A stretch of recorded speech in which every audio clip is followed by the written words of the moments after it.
Saat aku ulang tahun, kakakku memberikan hadiah surat yang menyatakan aku bukan anak kandung dari ayah dan ibu kami.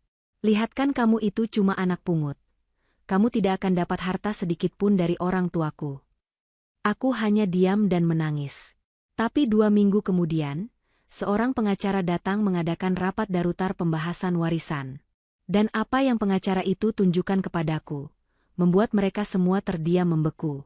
Karena ternyata, sebelum ceritanya dimulai, silahkan tulis di kolom komentar dari daerah mana saja teman-teman yang menonton cerita ini.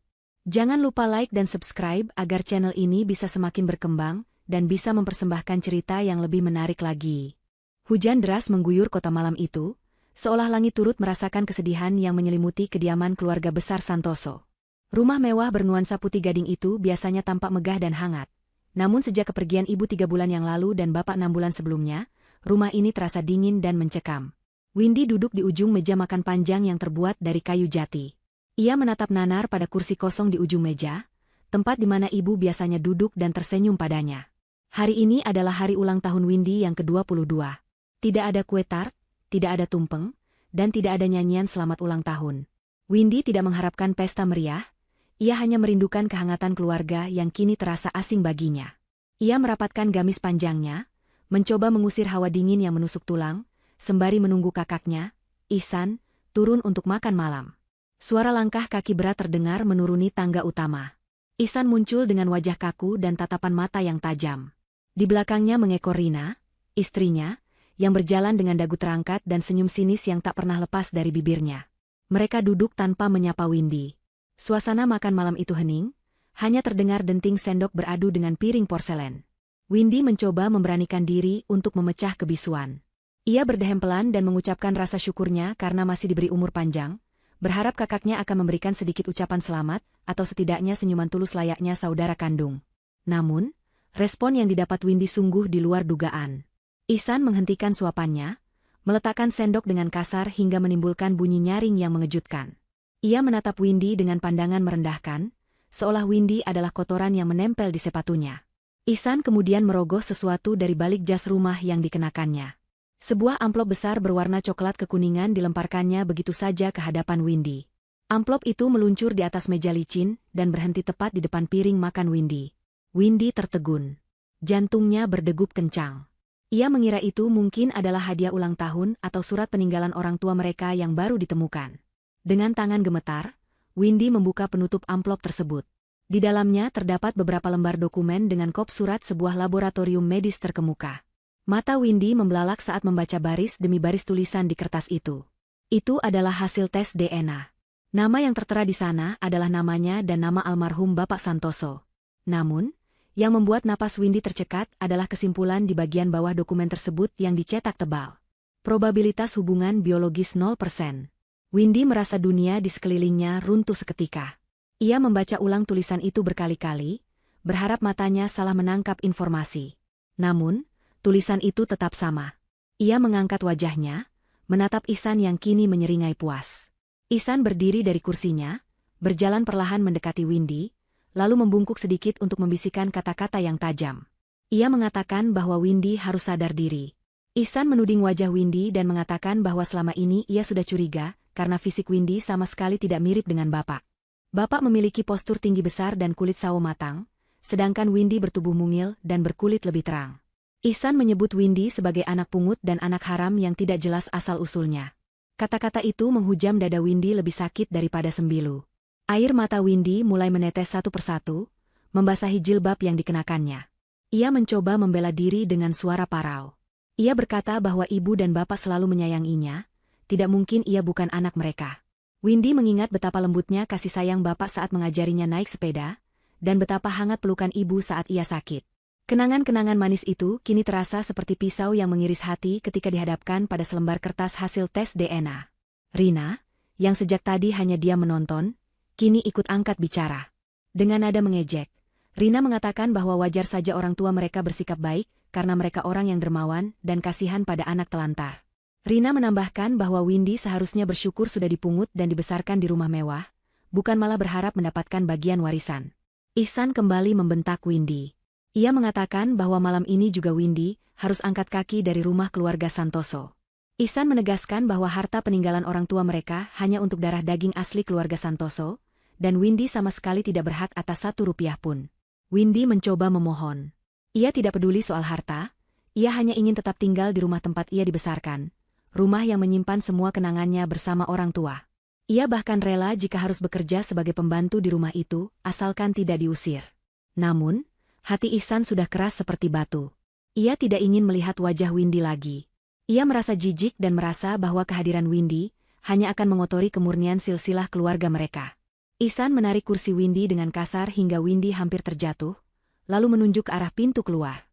Dengan langkah gontai dan air mata yang tak henti mengalir, Windy berjalan menuju kamarnya di lantai 2. Ia hanya diberi waktu 1 jam untuk mengemas barang-barangnya. Di dalam kamar yang luas dan nyaman itu, Windy merasa sesak. Ia mengambil sebuah koper tua dari atas lemari. Ia tidak membawa banyak barang. Ia hanya memasukkan beberapa pasang baju gamis, jilbab sehari-hari, dan perlengkapan salat. Ia tidak berani mengambil perhiasan atau barang-barang mewah pemberian orang tua, karena takut dituduh mencuri oleh Ihsan. Windy menatap sekeliling kamarnya untuk terakhir kali. Boneka beruang besar di sudut kamar, meja belajar tempat ia menghabiskan malam-malam ujian, dan jendela besar tempat ia sering melamun menatap hujan.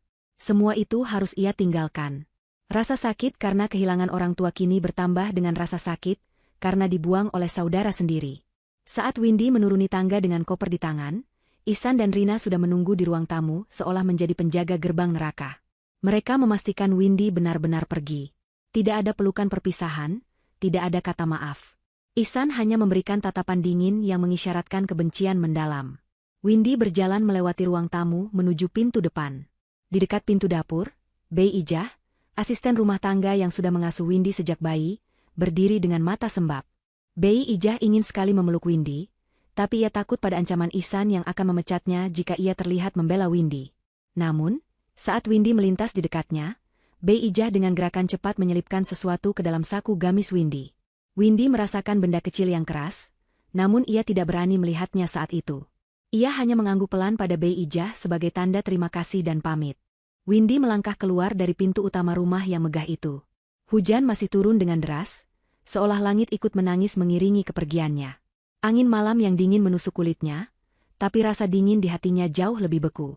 Gerbang besi tinggi di depan rumah tertutup perlahan secara otomatis, memisahkan Windy dari masa lalunya, dari kemewahan, dan dari satu-satunya keluarga yang ia kenal.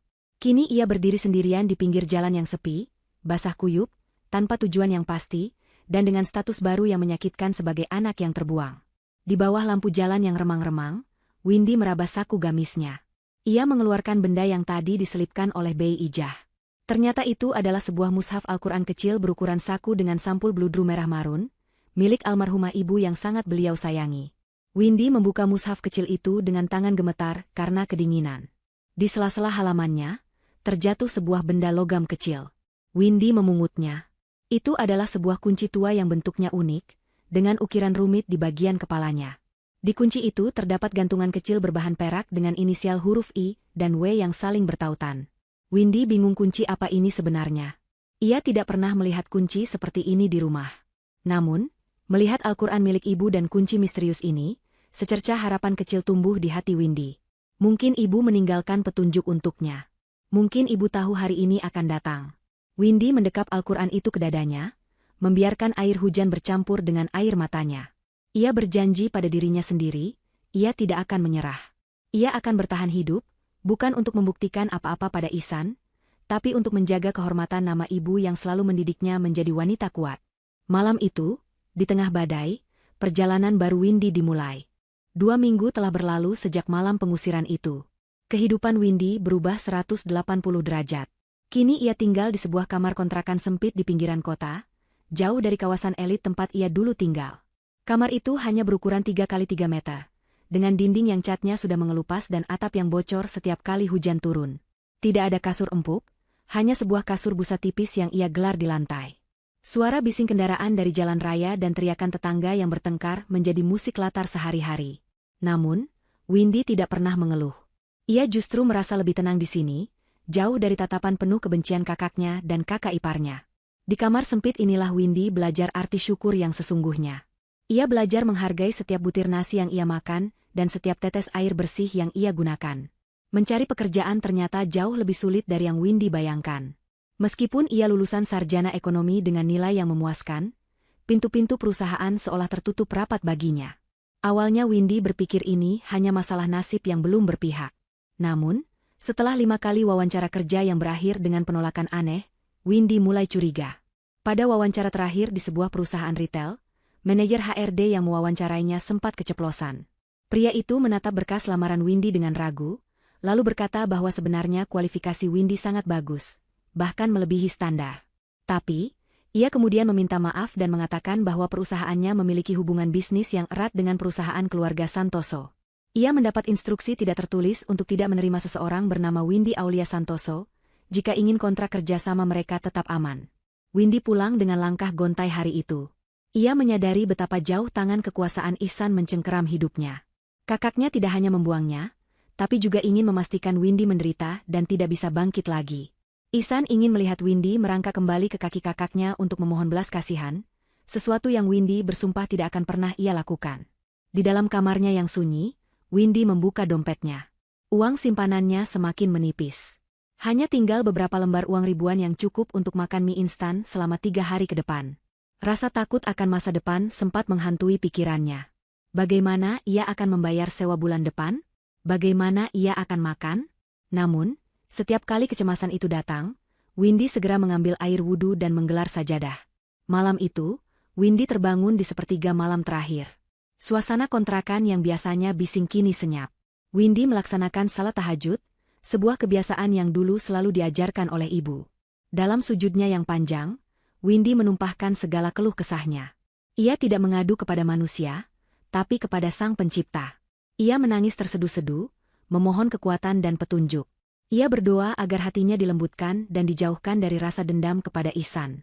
Ia juga mendoakan kedua orang tuanya agar tenang di alam sana. Setelah salam, Windy merasa hatinya jauh lebih ringan. Ia mengambil Al-Quran kecil pemberian Bei Ijah dan mulai membacanya. Suara lirih Windy melantunkan ayat-ayat suci memecah keheningan malam, memberikan ketenangan yang tidak bisa dibeli dengan harta sebanyak apapun. Selesai mengaji, Windy kembali memegang kunci misterius yang ia temukan di dalam Al-Quran itu. Ia mengamati ukiran inisial I dan W pada gantungannya. Windy menduga I adalah inisial untuk Ihsan dan W untuk Windy. Jika benar, kenapa kunci ini ada di dalam Al-Quran ibu? Dan kenapa hanya ada satu kunci? Windy mencoba memasukkan kunci itu ke lubang kunci pada kotak perhiasan kecil yang ia bawa dari rumah, satu-satunya barang berharga yang ia miliki selain baju. Namun, kuncinya terlalu besar dan tidak cocok. Windy kemudian mencoba mengingat-ingat apakah ibu pernah menunjukkan sebuah kotak atau lemari khusus. Ingatannya kembali ke masa kecil, saat ia sering bermain petak umpet di ruang kerja bapak. Ada sebuah laci di meja kerja bapak yang selalu terkunci rapat, dan tidak pernah boleh disentuh oleh siapapun. Apakah kunci ini untuk laci itu? Tapi bagaimana caranya ia bisa masuk rumah itu lagi untuk membuktikannya? Lamunan Windy buyar ketika ponsel tuanya berdering nyaring. Nama Ihsan muncul di layar. Jantung Windy berdegup kencang. Ia ragu untuk mengangkatnya, takut akan caci maki lagi. Namun, ia berpikir mungkin ada hal penting menyangkut makam orang tua atau hal darurat lainnya. Dengan tangan gemetar, Windy menggeser tombol hijau. Belum sempat Windy mengucapkan salam, suara bentakan Ihsan sudah terdengar memekakkan telinga. Ihsan tidak bertanya kabar Windy, ia langsung menuduh Windy dengan kasar. Ihsan berteriak menanyakan apa yang telah Windy lakukan pada brankas utama di kamar ibu. Suara Ihsan terdengar panik bercampur marah. Ia menuduh Windy telah merusak sistem keamanan brankas itu sebelum pergi, atau mengganti kodenya. Windy mencoba menjawab dengan tenang, meskipun hatinya sakit mendengar tuduhan itu. Ia menjelaskan bahwa ia tidak pernah menyentuh brankas ibu. Ia bahkan tidak tahu kode brankas tersebut, karena ibu selalu menjaganya dengan sangat rahasia. Windy mengingatkan Ihsan bahwa sistem brankas itu menggunakan kombinasi sandi angka dan sidik jari biometrik. Ihsan semakin marah mendengar penjelasan Windy. Ia berteriak di telepon, mengatakan bahwa ia sudah mencoba menempelkan jarinya berkali-kali sampai jarinya lecet. Tapi mesin itu terus berbunyi error, dan lampu indikatornya berwarna merah. Ihsan bersikeras bahwa sebagai anak laki-laki dan pewaris sah, sidik jarinya seharusnya dikenali oleh sistem, sama seperti sistem pintu kantor bapak. Ihsan terus memaki, mengatakan bahwa pasti Windy telah bersekongkol dengan teknisi brankas untuk menghapus data sidik jari Ihsan. Ia mengancam akan melaporkan Windy ke polisi atas tuduhan sabotase aset keluarga. Windy hanya bisa diam mendengarkan amarah kakaknya yang membabi buta. Di balik kemarahan Ihsan, Windy menangkap nada frustrasi yang mendalam. Rupanya, Ihsan sedang butuh uang tunai atau dokumen penting yang ada di dalam brankas itu, dan kegagalannya membuka brankas membuatnya kehilangan kendali. Ihsan akhirnya menutup telepon dengan kasar setelah mengancam akan menyeret Windy jika brankas itu tidak bisa dibuka dalam waktu 24 jam. Windy meletakkan ponselnya di atas sajadah. Ia termenung memikirkan kejadian aneh ini. Brankas itu adalah model terbaru yang dipasang setahun lalu. Ibu pernah bilang bahwa brankas itu diprogram untuk mengenali pola biologis keluarga inti agar warisan aman. Jika Ihsan adalah anak kandung seperti yang ia klaim dan dibuktikan dengan kemiripan fisiknya dengan bapak, mengapa sensor biometrik secanggih itu menolak sidik jarinya? Bukankah DNA dan biometrik memiliki kaitan erat dalam sistem keamanan keluarga mereka? Pertanyaan itu berputar di kepala Windy. Ia menatap kunci kecil di tangannya lagi. Tiba-tiba, sebuah dugaan liar muncul di benaknya. Jika teknologi menolak Ihsan, mungkinkah ada sesuatu yang salah dengan darah yang mengalir di tubuh kakaknya itu? Atau mungkin, ada rahasia lain yang jauh lebih besar yang disembunyikan ibu di dalam brankas itu, sebuah rahasia yang hanya bisa dibuka oleh pemilik darah yang sesungguhnya. Windy merasa bahwa kunci jawaban dari semua penderitaannya mungkin ada hubungannya dengan brankas yang terkunci itu. Matahari pagi baru saja menyinari gang sempit tempat Windy tinggal, namun aktivitas warga sudah riuh rendah. Windy sedang duduk di teras kecil kontrakannya, menghitung sisa uang receh di dompet yang jumlahnya semakin mengkhawatirkan. Ia sedang menimbang-nimbang apakah uang itu sebaiknya digunakan untuk membeli beras atau membayar pulsa agar bisa terus melamar pekerjaan secara daring. Di tengah lamunannya, suasana gang yang biasanya bising oleh suara anak-anak bermain mendadak senyap. Windy mengangkat wajahnya, heran dengan perubahan suasana yang tiba-tiba itu. Di ujung gang, terlihat sebuah mobil sedan hitam mengilap perlahan masuk, membelah kerumunan warga yang menatap dengan penuh rasa ingin tahu. Mobil mewah itu tampak sangat kontras dengan jalanan tanah yang becek dan dinding-dinding rumah yang kusam di sekitarnya. Mobil itu berhenti tepat di depan pagar kontrakan Windy. Seorang sopir berseragam rapi turun dan membukakan pintu penumpang belakang. Windy tertegun saat melihat sosok yang keluar dari mobil itu. Itu adalah Pak Anwar, pengacara kepercayaan almarhum bapak dan ibu yang sudah dianggap seperti keluarga sendiri. Pria parubaya itu tampak berwibawa dengan setelan jas formalnya, namun wajahnya menyeratkan kelelahan yang mendalam. Windy buru-buru berdiri dan menyalami tangan Pak Anwar dengan takzim. Pak Anwar tersenyum tipis. Matanya menatap Windy dengan sorot iba sekaligus bangga melihat ketegaran gadis itu. Tanpa membuang waktu, Windy mempersilakan Pak Anwar duduk di kursi plastik satu-satunya yang ada di teras. Windy merasa malu karena tidak bisa menyuguhkan minuman yang layak. Namun Pak Anwar menepis rasa sungkan itu dengan halus dan berkata bahwa tujuannya datang bukan untuk bertamu, melainkan untuk urusan yang sangat mendesak. Pak Anwar membuka tas kerjanya dan mengeluarkan sebuah amplop tebal berwarna putih dengan segel lilin merah, lambang resmi kantor hukum keluarga Santoso. Ia meletakkan amplop itu di meja plastik di hadapan Windy. Dengan suara berat dan serius, Pak Anwar menjelaskan bahwa kedatangannya adalah untuk menyampaikan undangan resmi rapat pembacaan wasiat final orang tua mereka. Windy terdiam menatap amplop itu tanpa berani menyentuhnya. Ingatan tentang pengusiran Ihsan dan hasil tes DNA yang menyakitkan itu kembali membayangi pikirannya. Dengan suara lirih, Windy menolak undangan tersebut. Ia mengatakan kepada Pak Anwar bahwa ia sudah tahu diri. Ihsan sudah menunjukkan bukti bahwa ia bukan anak kandung bapak, jadi ia merasa tidak berhak hadir di sana, apalagi menuntut harta warisan. Windy menegaskan bahwa ia tidak ingin memperkeruh suasana atau dituduh serakah oleh kakaknya. Mendengar penolakan Windy, Pak Anwar justru tersenyum penuh arti. Ia mencondongkan tubuhnya ke depan, menatap manik mata Windy lekat-lekat. Pak Anwar berkata bahwa dokumen tes DNA yang ditunjukkan Ihsan itu memang asli dan valid secara medis. Windy tersentak, hatinya terasa nyeri mendengar konfirmasi itu. Namun, Pak Anwar segera melanjutkan kalimatnya. Ia mengatakan bahwa meskipun tes itu asli, kesimpulan yang diambil Ihsan adalah salah besar. Ihsan hanya melihat satu sisi fakta dan buta terhadap fakta lainnya. Pak Anwar menegaskan bahwa ada kebenaran yang jauh lebih besar yang selama ini disembunyikan oleh almarhumah ibu, sebuah kebenaran yang hanya bisa diungkap jika Windy hadir dalam rapat tersebut. Pak Anwar menekankan bahwa kehadiran Windy bukan soal harta, melainkan soal meluruskan sejarah keluarga dan menjaga kehormatan ibu. Windy masih ragu. Ia takut kehadirannya hanya akan memicu kemarahan Ihsan yang bisa berujung pada kekerasan verbal lagi. Melihat keraguan di wajah Windy, Pak Anwar merogoh saku jasnya. Ia mengeluarkan sebuah kartu emas yang terlihat sangat elegan dan berat. Di kartu itu terdapat chip elektronik dan ukiran nama keluarga Santoso. Pak Anwar menyerahkan kartu itu ke tangan Windy. Windy menerimanya dengan bingung, merasakan dinginnya permukaan logam kartu tersebut. Pak Anwar menjelaskan bahwa itu adalah kartu akses master untuk sistem perbankan dan aset likuid keluarga. Tanpa kartu itu dan verifikasi biometrik dari pemegang hak waris yang sah, Ihsan tidak akan bisa mencairkan sepeser pun uang dari rekening utama, dan itulah sebabnya Ihsan belakangan ini uring-uringan karena aset keluarga terkunci rapat. Penjelasan Pak Anwar membuat Windy teringat pada telepon marah Ihsan tentang brankas yang tidak bisa dibuka. Ternyata, bukan hanya brankas di rumah, tapi akses ke seluruh kekayaan keluarga juga macet. Pak Anwar menambahkan bahwa sistem keamanan warisan ini dirancang khusus oleh ibu sebelum meninggal. Ibu seolah sudah memprediksi bahwa hari ini akan datang. Pak Anwar meminta Windy untuk percaya padanya sekali ini saja. Ia meminta Windy datang bukan sebagai pengemis harta, tapi sebagai eksekutor wasiat yang akan menentukan nasib keluarga Santoso ke depannya. Kata-kata Pak Anwar membangkitkan keberanian di hati Windy. Ia sadar, ia tidak boleh terus lari dan bersembunyi. Jika ibu sudah menyiapkan semua ini, maka Windy wajib menjalankannya sebagai bakti terakhirnya. Dengan mengucap bismillah, Windy mengangguk dan menyatakan kesediaannya untuk hadir. Pak Anwar bernapas lega, ia berpamitan dan berpesan agar Windy mempersiapkan mentalnya, karena pertemuan besok akan menjadi medan perang yang sesungguhnya. Sepeninggal Pak Anwar, Windy kembali masuk ke kamarnya. Ia menggenggam kartu emas itu erat-erat. Pikirannya berkecamuk. Rahasia apa yang sebenarnya disimpan ibu?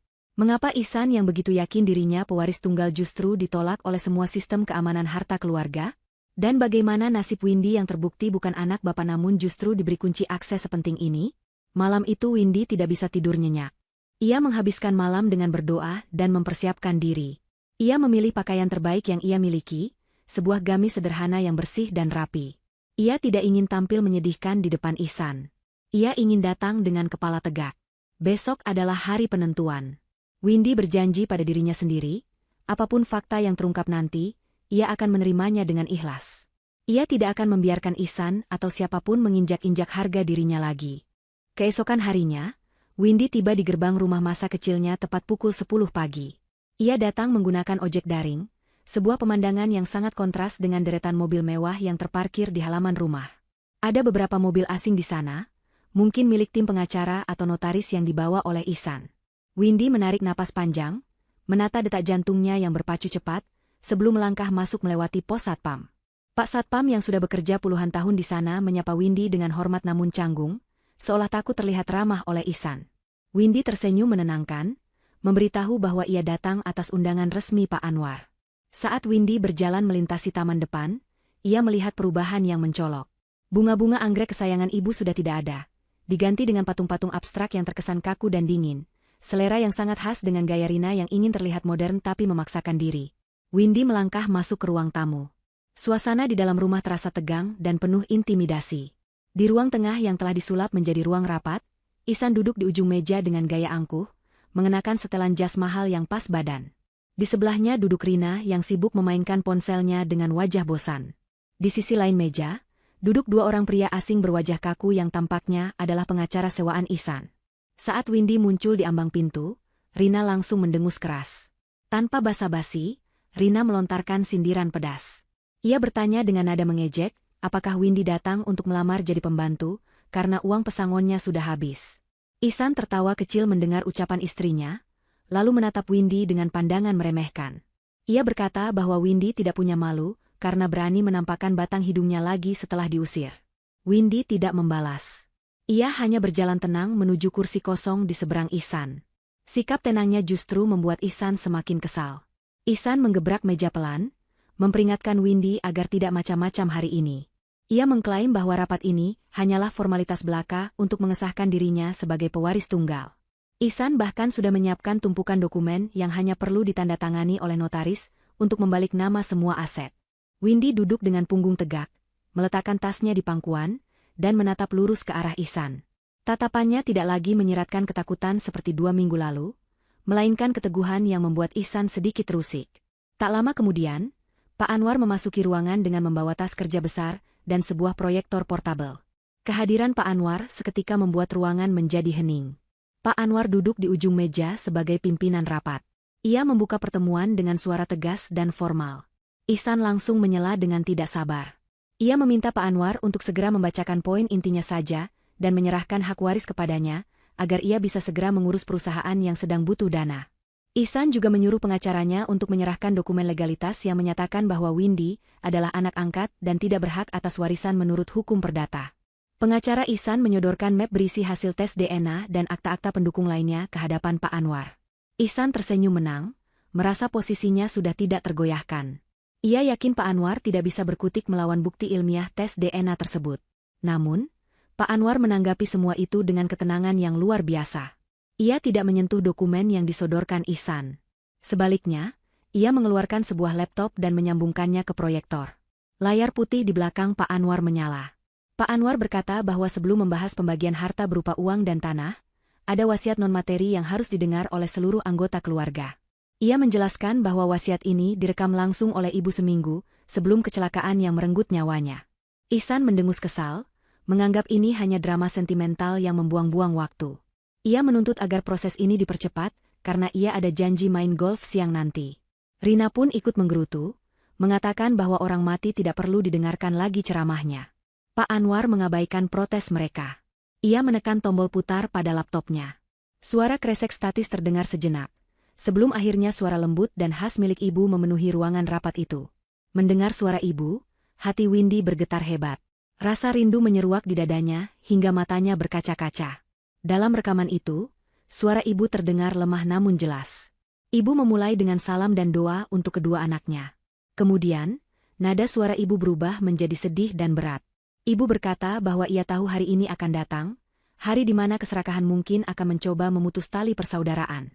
Ibu memohon maaf karena selama ini menyimpan sebuah rahasia besar demi menjaga keutuhan keluarga. Ibu berkata bahwa ia melakukan kebohongan itu karena cinta, namun ia sadar bahwa kebenaran harus tetap diungkapkan pada akhirnya. Wajah Ihsan yang tadinya meremehkan perlahan berubah menjadi kaku saat mendengar kalimat-kalimat ibu. Dalam rekaman itu, ibu berkata, "Ihsan, Windy, dengarkan ibu baik-baik.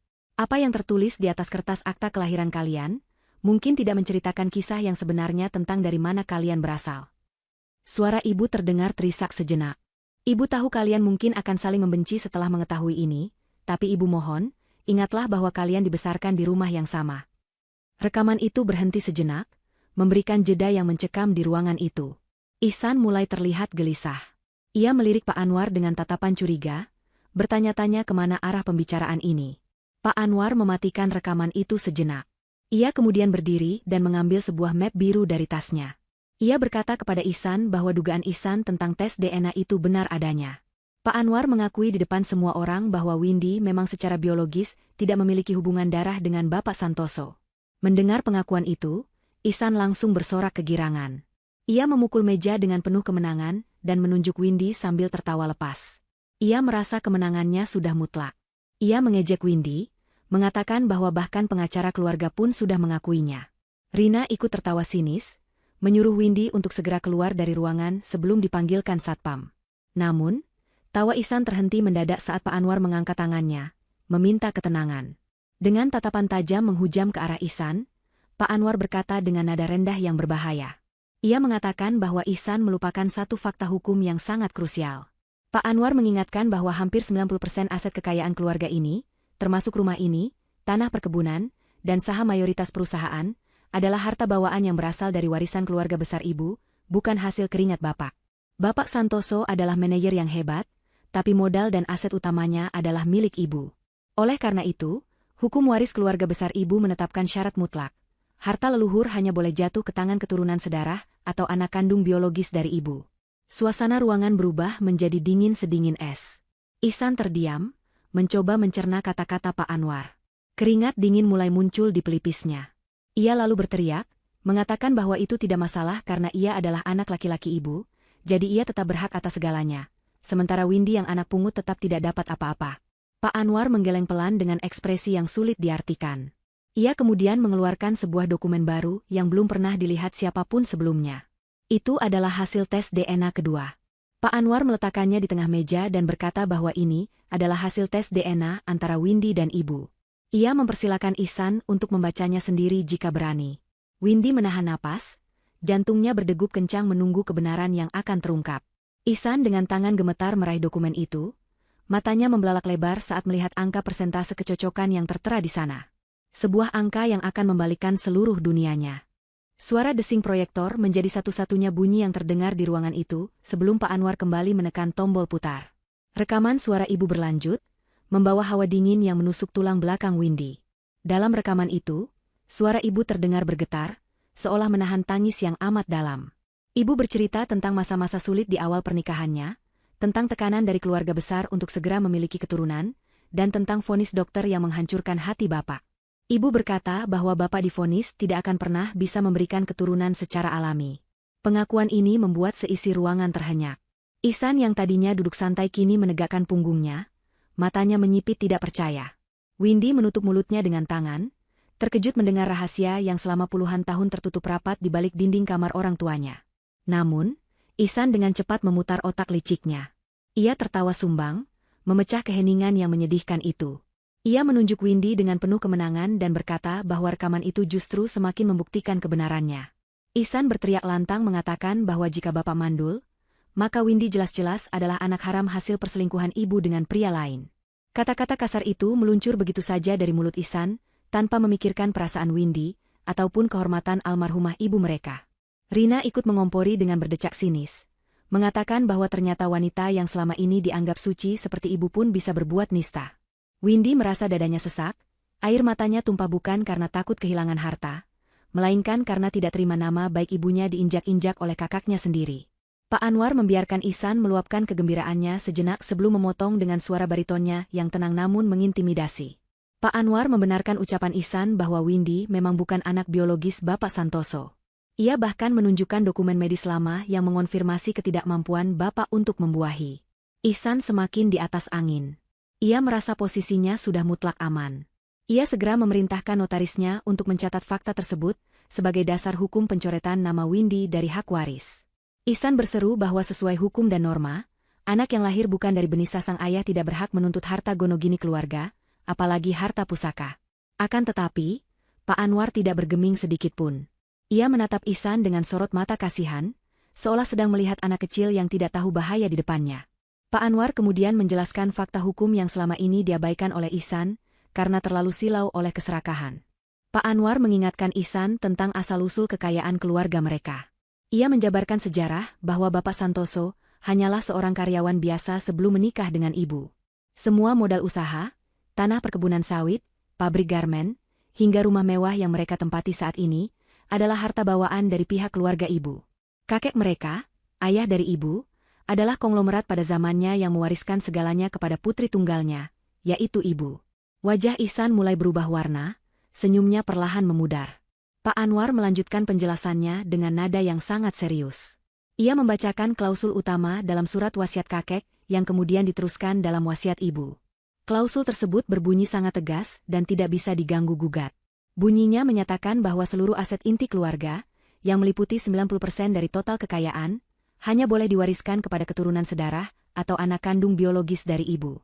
Syarat ini dibuat untuk melindungi harta keluarga agar tidak jatuh ke tangan orang asing atau keluarga tiri jika terjadi perceraian atau kematian. Pak Anwar menekankan kata biologis berulang kali, membuat suasana di ruangan itu semakin mencekam. Ihsan mencoba tetap tenang meskipun tangannya mulai berkeringat dingin. Ia menyela penjelasan Pak Anwar dengan nada tinggi, berusaha menutupi kepanikan yang mulai merayap di hatinya. Ihsan berkata bahwa aturan itu justru menguntungkannya. Ia berlogika bahwa karena Windy terbukti bukan anak bapak, dan menurut tuduhannya Windy adalah anak pungut atau anak hasil hubungan gelap yang tidak jelas, maka Windy tetap tidak berhak. Ihsan membusungkan dadanya dan mengklaim bahwa dirinya adalah satu-satunya pewaris yang sah karena ia adalah anak laki-laki ibu yang dibesarkan, disusui, dan dirawat oleh ibu sejak bayi. Ihsan merasa bahwa statusnya sebagai anak tertua dan anak laki-laki sudah cukup untuk mengamankan posisinya, terlepas dari fakta medis apapun yang mungkin muncul. Ia tidak menyadari bahwa Pak Anwar sedang menyiapkan kartu truf yang akan menghancurkan argumennya dalam sekejap mata. Pak Anwar menghela napas panjang, seolah sedang mengumpulkan tenaga untuk menjatuhkan bom waktu yang sesungguhnya. Tanpa banyak bicara, ia mengambil sebuah map berwarna merah menyala dari dalam tas kerjanya. Berbeda dengan map kuning yang dilemparkan Ihsan pada malam ulang tahun Windy, map merah ini terlihat sangat resmi dengan segel pengadilan. Pak Anwar meletakkan map itu di tengah meja, tepat di antara Windy dan Ihsan. Ia mempersilakan mereka untuk membukanya. Ihsan, yang merasa tertantang, menyambar map itu dengan kasar. Ia merobek segelnya dan menarik keluar kertas di dalamnya. Matanya bergerak cepat memindai baris-baris angka dan istilah medis yang tertera di sana. Detik demi detik berlalu, dan tiba-tiba saja, wajah Ihsan memucat seperti mayat. Mulutnya terbuka sedikit, namun tidak ada suara yang keluar. Tubuhnya menegang kaku, seolah tersambar petir di siang bolong. Rina yang penasaran segera merebut kertas itu dari tangan suaminya yang gemetar. Ia membaca bagian kesimpulan dengan suara terbata-bata. Hasil tes DNA tersebut menyatakan bahwa probabilitas hubungan biologis antara Windy Aulia Santoso dan almarhumah ibu adalah 99,9%. Kesimpulannya mutlak, Windy adalah anak kandung biologis dari ibu. Rina ternganga, matanya melotot menatap Windy seolah melihat hantu. Windy sendiri terkejut bukan main. Selama 2 minggu ini, ia hidup dalam bayang-bayang keraguan bahwa dirinya adalah anak pungut yang tidak diinginkan. Kini, selembar kertas itu membuktikan bahwa darah ibu benar-benar mengalir di dalam tubuhnya. Windy menangis haru, rasa syukur membuncah di dadanya. Ia bukan anak buangan, ia adalah putri kandung ibunya. Ihsan menggelengkan kepalanya dengan keras, berusaha menyangkal kenyataan di depan matanya. Ia berteriak histeris, menuduh Pak Anwar memalsukan dokumen itu. Ihsan berargumen dengan logika yang kacau. Ia bertanya bagaimana mungkin Windy bisa menjadi anak kandung ibu jika Windy tidak cocok dengan DNA bapak. Menurut Ihsan, jika bapak mandul seperti yang dikatakan Pak Anwar tadi, maka ibu tidak mungkin bisa hamil, kecuali ibu berselingkuh. Pak Anwar menatap Ihsan dengan tatapan tajam, dan menyuruhnya diam untuk mendengarkan fakta medis yang sebenarnya. Pak Anwar menjelaskan bahwa Windy lahir melalui prosedur bayi tabung yang dilakukan di luar negeri 22 tahun yang lalu. Pak Anwar menceritakan kisah perjuangan ibu yang penuh air mata. Karena bapak tidak bisa menghasilkan keturunan, ibu dan bapak sepakat untuk mengambil jalan medis demi mendapatkan anak. Mereka menggunakan sel telur ibu yang sehat. Namun karena kondisi bapak, mereka terpaksa menggunakan donor sperma dari Bank Sperma Internasional yang identitasnya dirahasiakan. Itulah sebabnya DNA Windy tidak cocok dengan bapak. Namun 100% identik dengan ibu. Bapak menyetujui hal ini dan mencintai Windy layaknya darah dagingnya sendiri, karena Windy lahir dari rahim istri yang sangat dicintainya. Pengorbanan bapak untuk menekan egonya dan menerima Windy adalah bukti cinta yang luar biasa. Namun Ihsan justru menggunakan fakta ketidakcocokan DNA itu untuk memfitnah adiknya sendiri. Penjelasan Pak Anwar membuat seisi ruangan hening. Rina tampak mulai menjaga jarak dari Ihsan, menyadari bahwa posisi suaminya kini terancam. Ihsan yang merasa terpojok mencoba mencari celah lain. Wajahnya memerah karena marah dan malu, namun keserakahannya masih menguasai akal sehatnya. Ia memukul meja dan berkata dengan suara bergetar bahwa meskipun Windy anak kandung ibu, itu tidak berarti Ihsan bisa dicoret begitu saja. Ihsan bersikeras bahwa ia juga anak ibu. Ia menuntut agar harta warisan dibagi 2 sama rata. Ia bahkan berani menurunkan egonya sedikit dengan berkata bahwa ia bersedia berdamai dengan Windy asalkan pembagiannya adil, 50 untuknya dan 50 untuk Windy. Mendengar tawaran damai yang terdengar sangat palsu itu, Windy hanya menatap kakaknya dengan pandangan nanar. Ia teringat bagaimana Ihsan mengusirnya tanpa belas kasihan di tengah hujan malam itu. Di mana tawaran damai itu saat Windy memohon tempat berteduh? Pak Anwar tersenyum tipis. Sebuah senyuman yang penuh arti dan mengerikan bagi Ihsan. Pak Anwar menutup laptopnya perlahan, lalu mencondongkan tubuhnya ke depan. Ia menatap mata Ihsan dalam-dalam dan bertanya dengan nada suara yang sangat rendah namun terdengar jelas di seluruh penjuru ruangan. Pak Anwar bertanya apakah Ihsan yakin bahwa dirinya juga memiliki hak yang sama dengan Windy. Ia bertanya apakah Ihsan benar-benar yakin bahwa darah yang mengalir di tubuhnya adalah darah keluarga Santoso. Pertanyaan itu menggantung di udara, menciptakan ketegangan yang menyesakkan. Ihsan terdiam 1000 bahasa. Ia ingin berteriak menjawab, ya? Namun ada sesuatu dalam tatapan Pak Anwar yang membuatnya ragu. Selama ini Ihsan selalu merasa aman karena ia mirip dengan bapak secara postur tubuh dan gaya bicara. Ia selalu menjadi anak emas yang dibanggakan. Namun, keraguan mulai merayap di hatinya. Kenapa sistem keamanan brankas menolak sidik jarinya? Kenapa ibu membuat wasiat yang menekankan pada keturunan biologis? Dan kenapa Pak Anwar menatapnya seolah-olah ia adalah orang asing di rumah ini? Kaki Ihsan terasa lemas. Ia merasa tanah yang dipijaknya mulai runtuh. Pak Anwar kemudian merogoh tasnya sekali lagi. Kali ini mengeluarkan sebuah amplop tua yang kertasnya sudah menguning dimakan usia. Itu adalah dokumen terakhir yang akan menjadi kunci dari semua misteri ini, dokumen yang akan menjawab siapa sebenarnya Ihsan di keluarga ini. Amplop tua yang diletakkan Pak Anwar di atas meja kayu jati itu, seolah memancarkan aura magis yang membekukan waktu. Kertasnya sudah menguning, bebercak coklat di beberapa sisinya, dan berbau apek khas dokumen yang telah terkubur puluhan tahun di dalam lemari arsip paling dasar. Windy menatap amplop itu dengan perasaan campur aduk yang sulit dilukiskan, sementara Ihsan menatapnya dengan pandangan nanar seolah amplop itu adalah bom waktu yang siap meledakkan sisa-sisa kewarasannya. Pak Anwar tidak langsung membuka isinya. Ia membiarkan ketegangan merayap perlahan ke setiap sudut ruangan, membiarkan Ihsan bergulat dengan ego dan ketakutannya sendiri. Suasana hening itu begitu mencekam hingga suara detak jam dinding di sudut ruangan terdengar, seperti palu godam yang menghantam kesunyian. Rina, yang biasanya cerewet dan penuh komentar pedas, kini membisu 1000 bahasa. Tangannya mencengkeram ujung taplak meja dengan gelisah. Matanya bergerak liar antara suaminya dan pengacara tua itu. Perlahan, dengan gerakan yang sangat hati-hati seolah sedang menangani benda purbakala yang rapuh, Pak Anwar membuka lipatan amplop tersebut. Ia mengeluarkan sebuah dokumen resmi negara yang diterbitkan lebih dari 30 tahun yang lalu. Kop surat di bagian atas dokumen itu masih terbaca dengan jelas meskipun tintanya mulai memudar, Yayasan Panti Asuhan Kasih Bunda. Mata Ihsan membelalak lebar saat melihat logo yayasan sosial itu.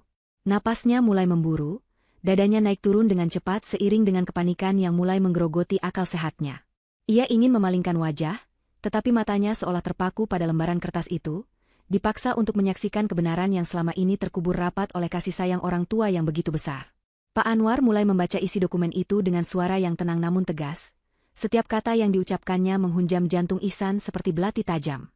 Pak Anwar membacakan fakta bahwa pada tahun 1990, 5 tahun sebelum kelahiran Windy, Bapak dan Ibu Santoso mendatangi panti asuhan tersebut dengan hati yang hancur karena vonis dokter yang menyatakan mereka sulit memiliki keturunan. Di sana, mereka bertemu dengan seorang bayi laki-laki berusia 3 bulan yang ditinggalkan di depan gerbang panti, tanpa nama dan tanpa identitas.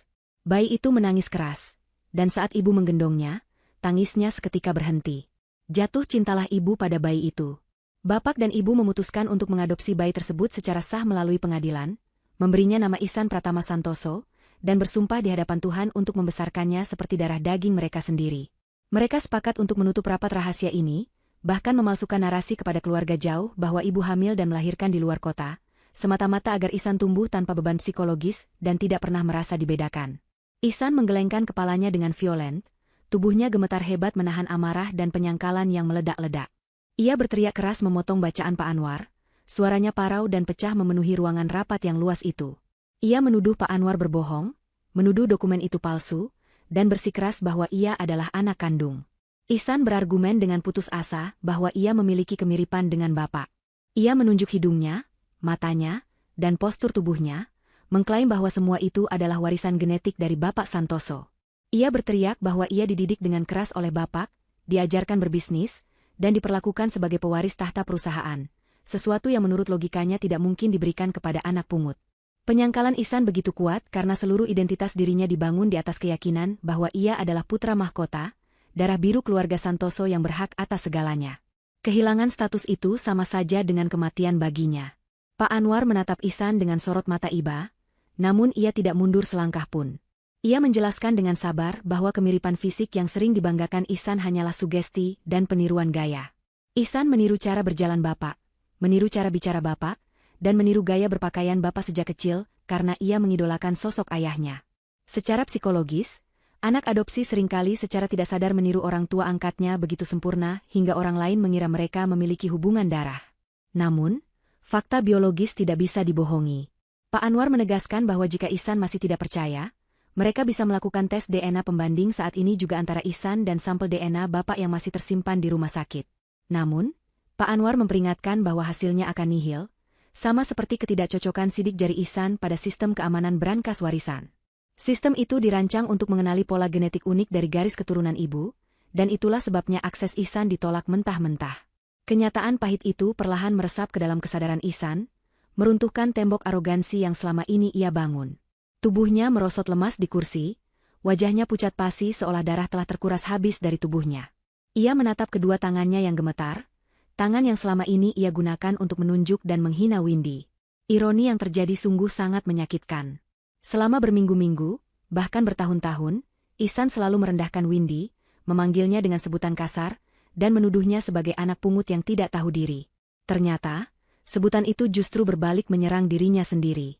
Ihsanlah yang sebenarnya, dipungut, dari panti asuhan, diselamatkan dari keterlantaran, dan diberi kehidupan mewah bak raja. Sementara Windy, yang ia hina dan ia usir, adalah satu-satunya keajaiban biologis yang lahir dari rahim ibu setelah bertahun-tahun penantian dan doa. Windy yang duduk di seberang meja, hanya bisa terdiam dengan air mata berlinang.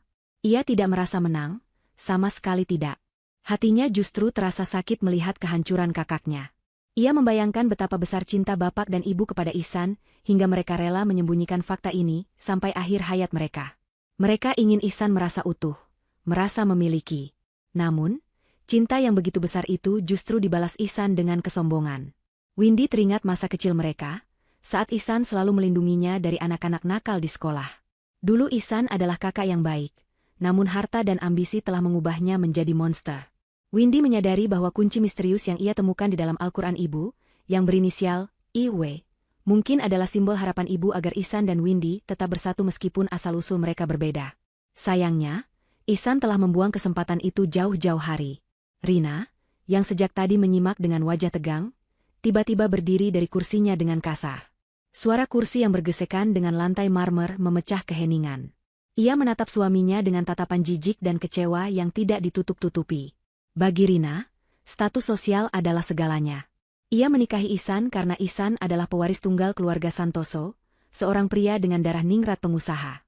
Mengetahui bahwa suaminya hanyalah anak panti asuhan yang tidak punya hubungan darah dengan kekayaan keluarga ini, adalah pukulan telak bagi harga dirinya. Rina merasa tertipu. Ia mulai memaki Ihsan, menyalahkannya karena tidak tahu asal-usul sendiri, dan telah menyeretnya ke dalam situasi memalukan ini. Pertengkaran suami istri itu terjadi di depan mata Windy dan Pak Anwar, mempertontonkan betapa rapuhnya hubungan yang didasari oleh materi semata. Ihsan mencoba meraih tangan istrinya, memohon pengertian, namun Rina menepisnya dengan kasar seolah tangan Ihsan mengandung penyakit menular. Di tengah kekacauan itu, Pak Anwar kembali bersuara, menarik perhatian semua orang kembali ke meja rapat. Ia belum selesai. Masih ada satu hal lagi yang harus dijelaskan, hal yang paling krusial mengenai nasib harta warisan tersebut. Pak Anwar berkata bahwa meskipun Ihsan adalah anak adopsi, secara hukum negara ia tetap memiliki hak waris sebagai anak angkat yang sah, asalkan ia tercatat dalam kartu keluarga dan memiliki akta pengangkatan anak yang valid. Mendengar hal ini, secercah harapan kembali muncul di mata Ihsan. Ia segera menegakkan duduknya, menghapus keringat di dahinya, dan berusaha mengembalikan wibawanya yang sudah hancur lebur. Ia berpegang pada kalimat, hak waris anak angkat, seperti orang tenggelam yang memeluk batang kayu lapuk. Namun, Ihsan lupa bahwa setiap hak selalu datang dengan kewajiban, dan setiap wasiat selalu memiliki syarat. Dan syarat yang ditulis oleh ibu dalam surat wasiatnya, adalah jebakan yang Ihsan buat untuk dirinya sendiri tanpa ia sadari. Pak Anwar menatap Ihsan dengan pandangan yang sangat dalam, seolah sedang melihat seorang narapidana yang sedang menunggu vonis mati. Ia mengingatkan Ihsan tentang kejadian 2 minggu yang lalu, saat Ihsan dengan kejam mengusir Windy dari rumah di tengah hujan deras. Ia mengingatkan Ihsan tentang kata-kata kasar, hinaan, dan fitnah yang dilontarkan Ihsan kepada Windy. Ihsan terdiam, tidak mengerti apa hubungannya kejadian itu dengan hak warisnya. Ia berpikir itu hanyalah masalah moral, bukan masalah hukum. Namun, ia salah besar. Di dalam dunia hukum waris keluarga Santoso, moralitas dan perilaku adalah kunci utama. Ibu, dengan segala kebijaksanaannya, telah memprediksi kemungkinan terburuk dari sifat Ihsan, dan beliau telah menyiapkan mekanisme perlindungan terakhir untuk Windy, sebuah mekanisme yang kini aktif sepenuhnya dan siap melumat habis masa depan Ihsan. Harapan semu yang sempat menyala di mata Ihsan perlahan mulai meredup saat melihat ekspresi Pak Anwar yang semakin serius. Ruangan rapat itu kini terasa seperti ruang pengadilan di mana Ihsan duduk sebagai terdakwa tanpa pembela. Ihsan mencoba membangun argumen hukumnya dengan sisa-sisa keberanian yang ia miliki. Dengan suara yang masih bergetar namun berusaha terdengar tegas, Ihsan berkata bahwa ia tidak peduli dengan asal-usul biologisnya. Ia menekankan bahwa di mata hukum negara, anak adopsi memiliki hak yang sama dengan anak kandung. Ia menuntut agar aset segera dilikuidasi dan dibagi, tidak peduli berapa persentasenya, asalkan ia mendapatkan bagian yang cukup besar untuk menutupi hutang-hutangnya dan menyelamatkan muka di depan rekan-rekan bisnisnya. Ihsan bahkan mulai mengancam akan membawa masalah ini ke pengadilan umum jika Pak Anwar terus mempersulit proses pembagian warisan. Pak Anwar mendengarkan ancaman itu dengan tenang, sama sekali tidak terintimidasi. Ia justru membuka halaman terakhir dari berkas wasiat ibu, halaman yang disegel dengan pita hitam khusus. Dengan suara lantang dan jelas, Pak Anwar membacakan klausul perlindungan persaudaraan yang tertulis di sana. Klausul itu berbunyi sangat spesifik, bahwa anak angkat kami Ihsan Pratama Santoso, akan mendapatkan hak waris sebesar 50% dari total aset, setara dengan anak kandung kami, Windy Aulia Santoso, dengan syarat mutlak, Ihsan harus menjaga, melindungi, dan tidak memutus tali silaturahmi dengan adiknya.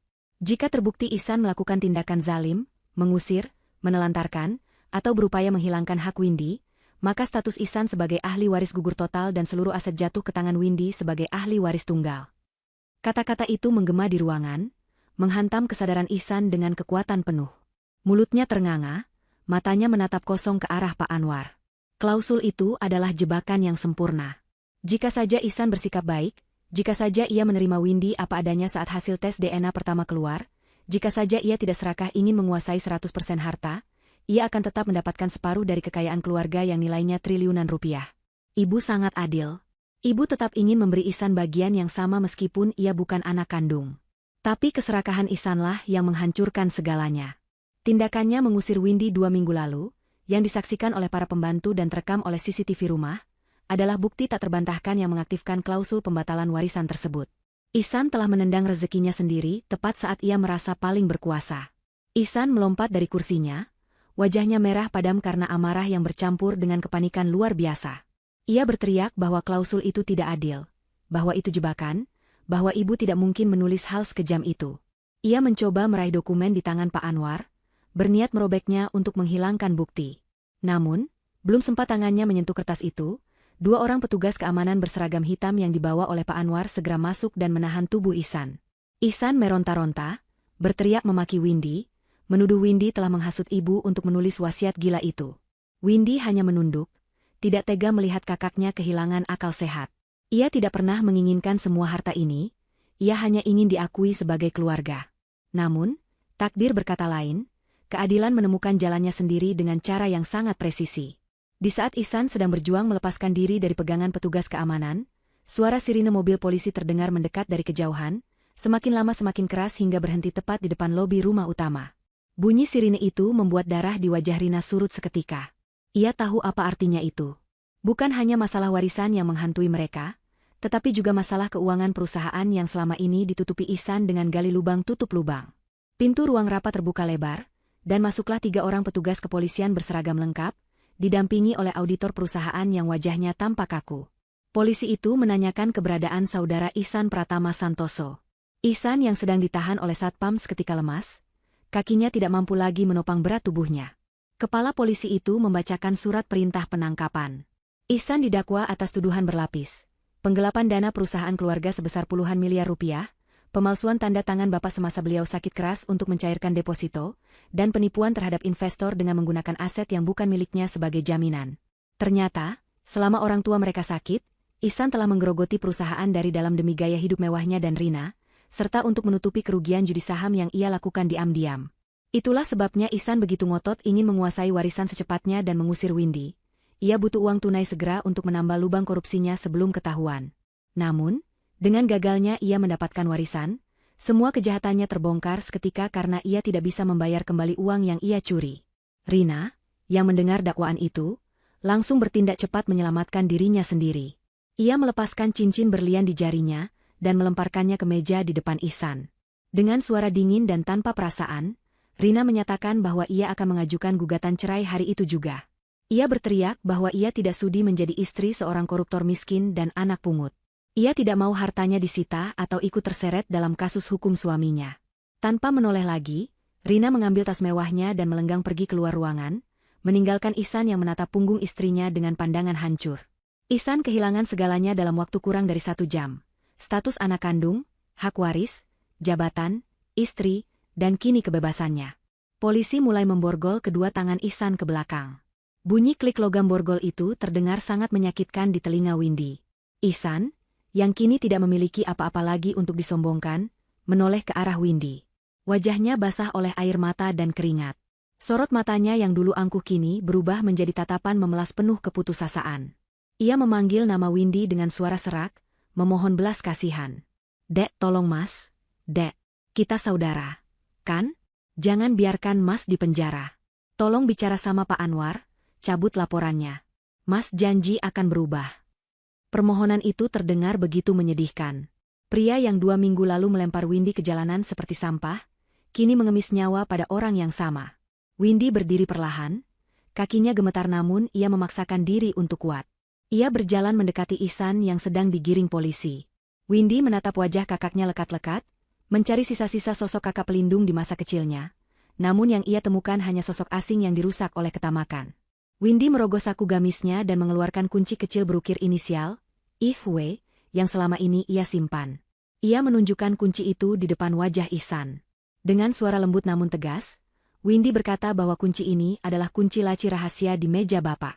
Windy baru saja diberitahu Pak Anwar bahwa di dalam laci itu terdapat buku tabungan pendidikan yang disiapkan ibu khusus untuk anak-anak Ihsan, cucu-cucu ibu. Bahkan setelah tahu Ihsan bukan darah dagingnya, dan memprediksi Ihsan akan jadi serakah, ibu tetap memikirkan masa depan cucu-cucunya. Aku tidak akan membalas dendam, Mas, ucap Windy lirih, air matanya menetes jatuh ke lantai. Tapi hukum dunia dan hukum akhirat harus tetap berjalan. Kamu menuai apa yang kamu tanam. Uang di tabungan ini akan aku jaga untuk anak-anakmu sekolah, bukan untuk menebus kesalahanmu. Jalani hukumanmu, Mas. Bertobatlah di sana. Hanya itu cara untuk membersihkan hatimu yang sudah hitam. Windy memalingkan wajahnya, tidak sanggup melihat Ihsan diseret keluar oleh polisi sambil meraung-raung memanggil namanya. Pak Anwar menepuk bahu Windy pelan, memberikan kekuatan.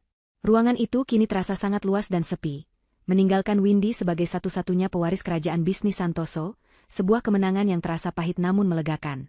Badai telah berlalu, menyisakan puing-puing kesombongan yang hancur lebur dan sebuah awal baru yang harus dibangun Windy dari nol. Suara sirine mobil polisi yang meraung-raung perlahan menjauh, membawa serta sosok Ihsan yang dulu begitu angkuh dan berkuasa di rumah ini.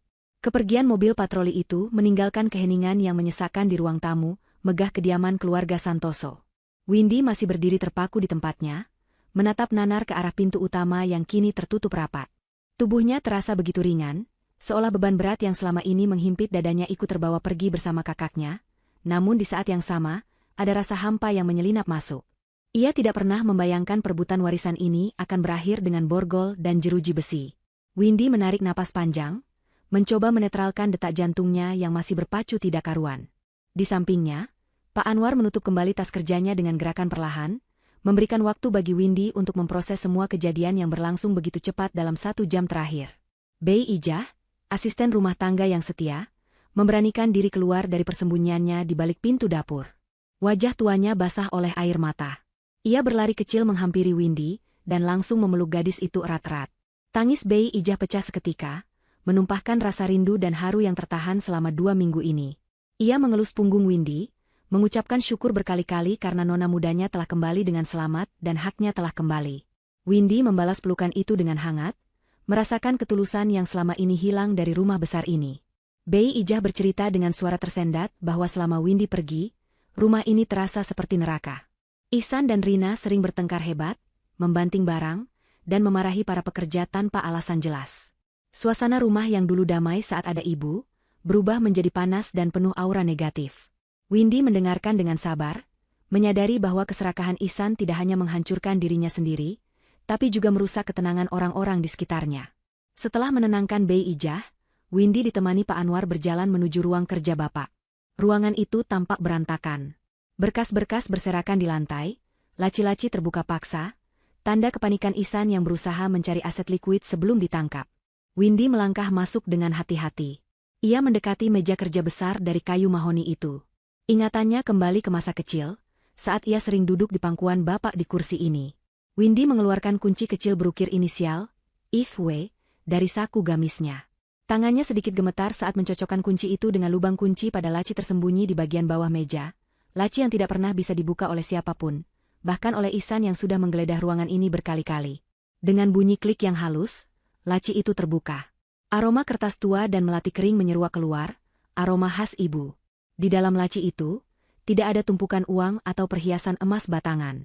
Yang ada hanyalah sebuah kotak kayu sederhana, dan beberapa buku tabungan. Windy membuka buku tabungan itu. Tertera nama anak-anak Ihsan, keponakan-keponakan Windy yang masih kecil. Nilainya cukup besar, dipersiapkan khusus untuk biaya pendidikan mereka hingga perguruan tinggi. Windy tertegun. Di balik sikap diamnya, ibu ternyata sudah memikirkan nasib cucu-cucunya. Ibu tahu bahwa suatu hari Ihsan mungkin akan jatuh karena sifatnya, dan ibu tidak ingin cucu-cucunya terlantar akibat dosa ayahnya.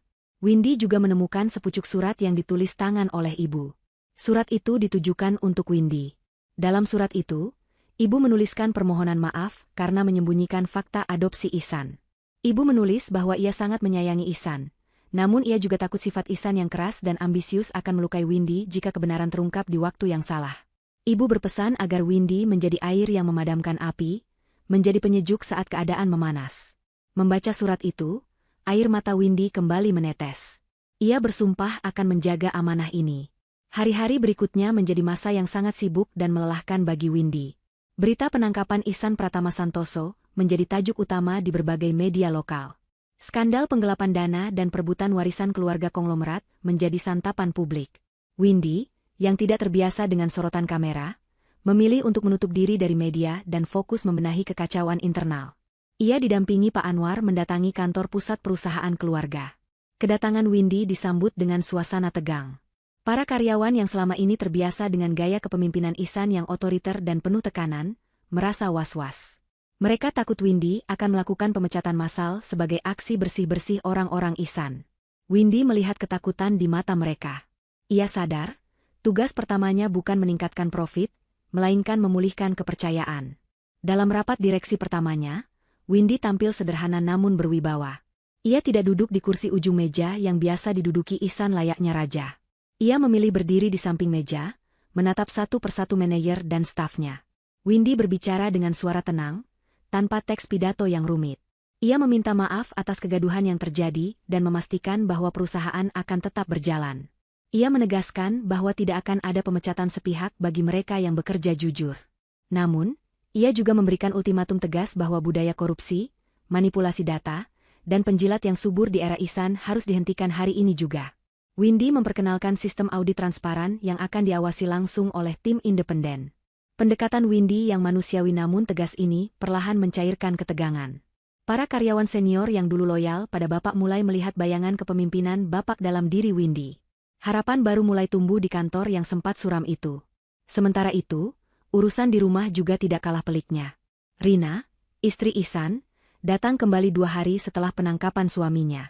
Ia tidak datang untuk meminta maaf atau menanyakan kabar Ihsan, melainkan untuk mengambil barang-barang pribadinya. Rina datang membawa truk pindahan dan beberapa orang bayaran. Dengan gaya yang masih sombong meski statusnya sudah jatuh, Rina memerintahkan orang-orangnya mengangkuti segala hal yang bisa dibawa.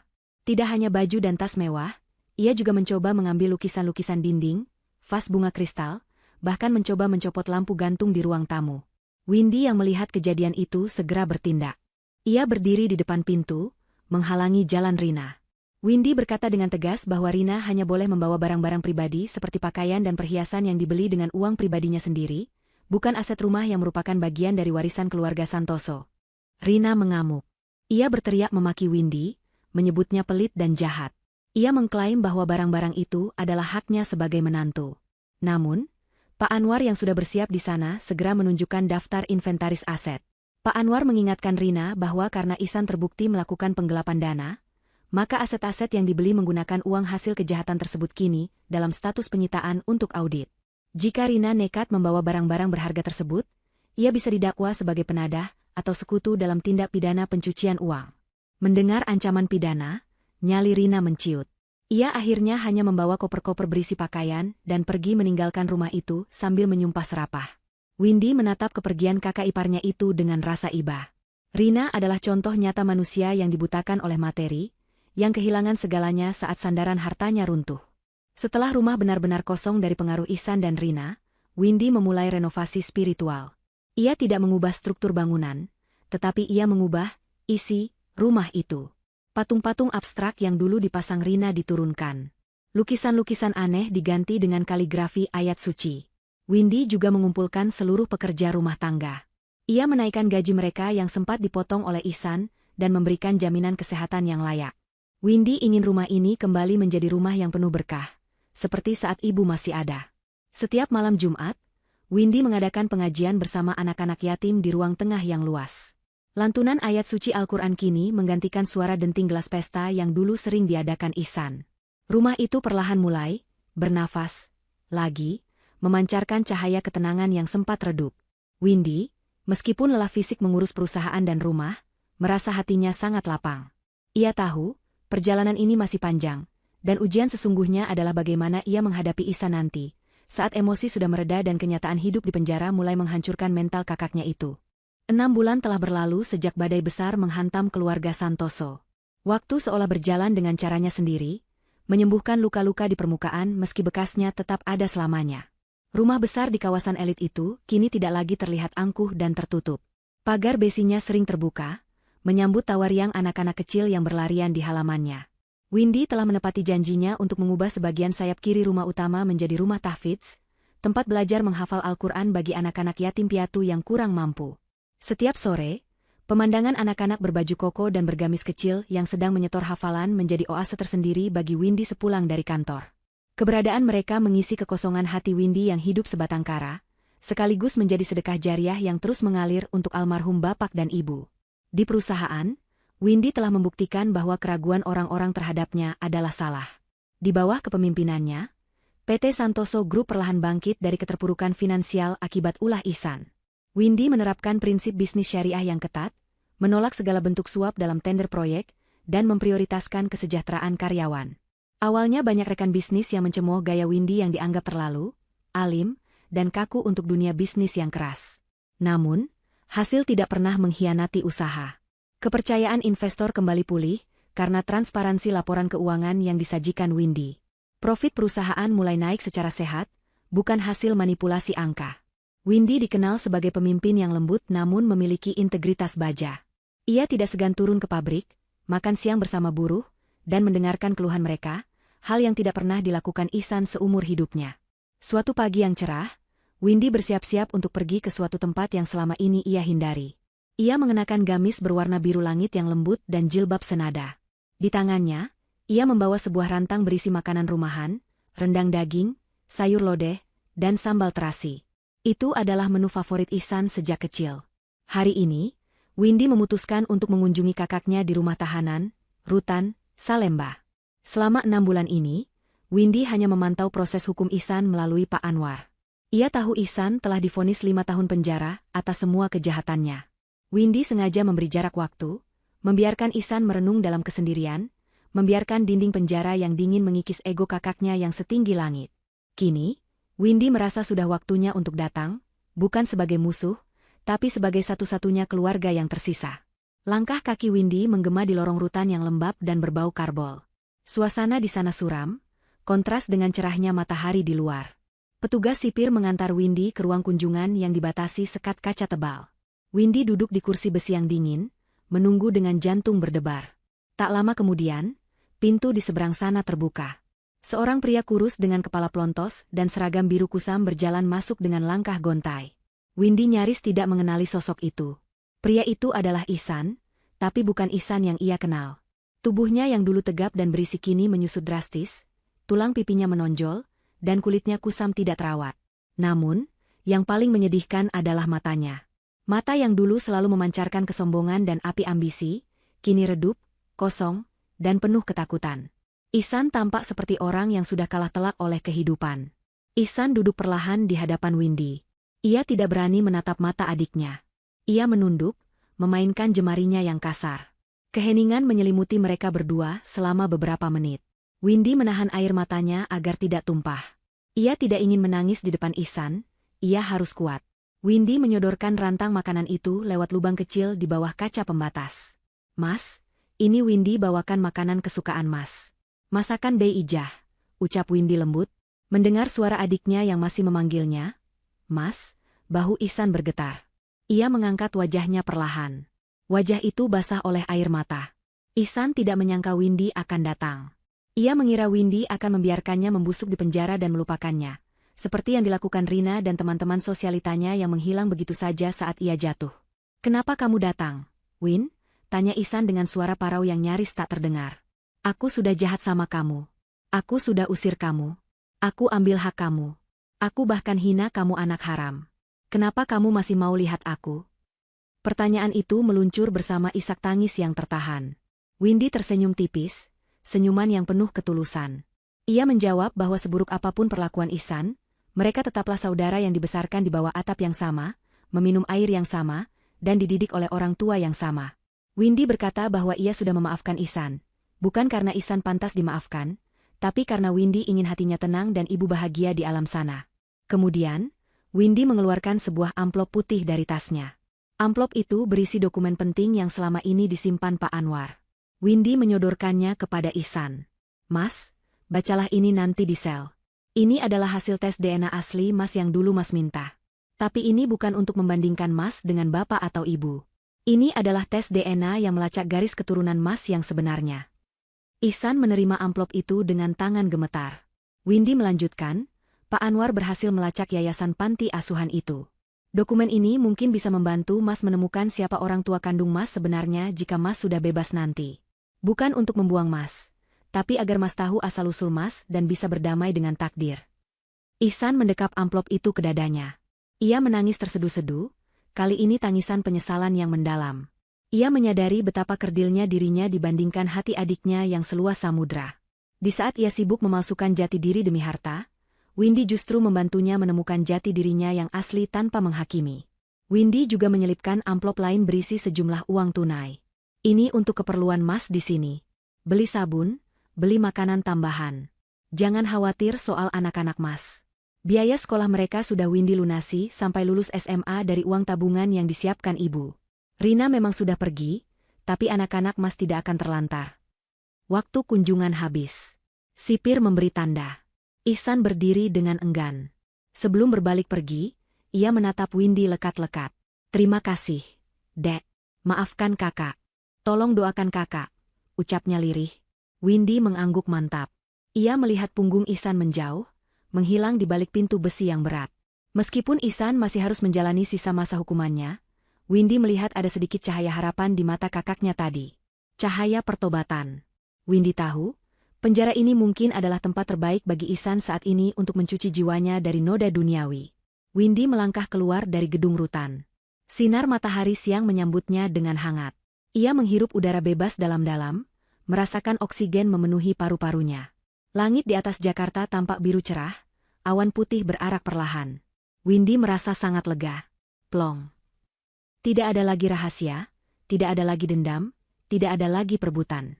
Semuanya sudah kembali pada tempatnya sesuai takdir Tuhan. Ia meraba dadanya, merasakan detak jantung yang tenang. Windy melangkah menuju mobilnya dengan senyum mengembang.